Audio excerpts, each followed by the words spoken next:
Zdravo svima!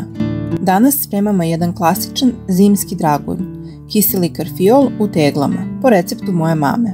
Godinama ga ovako spremamo i uvek bude savršen. Prvo pripremam preliv kojim ćemo zaliti karfiol.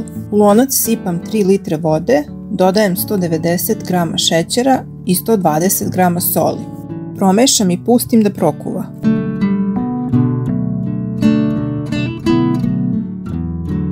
Kada voda prokuva, sipam 750 ml alkoholnog sirćeta. Kada sve to ponovo proključa, dodajem 1 kesicu konzervansa i pola kesice vinobrana. Promešam i sklonim sa ringle da se preliv potpuno ohladi.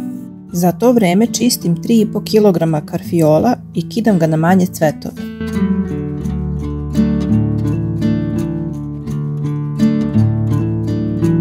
Ne zaboravite da zapratite kanal, da ne propustite sljedeće recepte za zimnicu.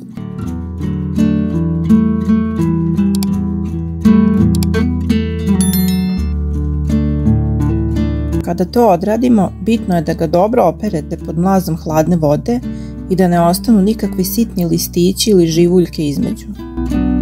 Ređam karfiol u čiste operane tegle.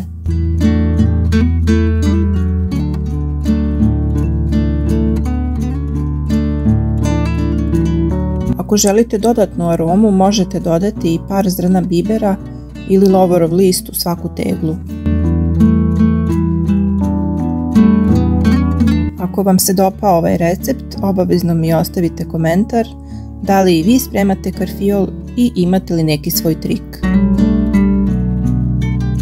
Zatim sipam preliv do vrha da karfiol bude potpuno potopljen.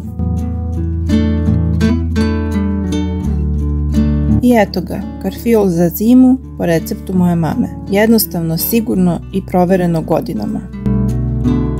Zatvorim poklopce i ostavim tegle u špajz.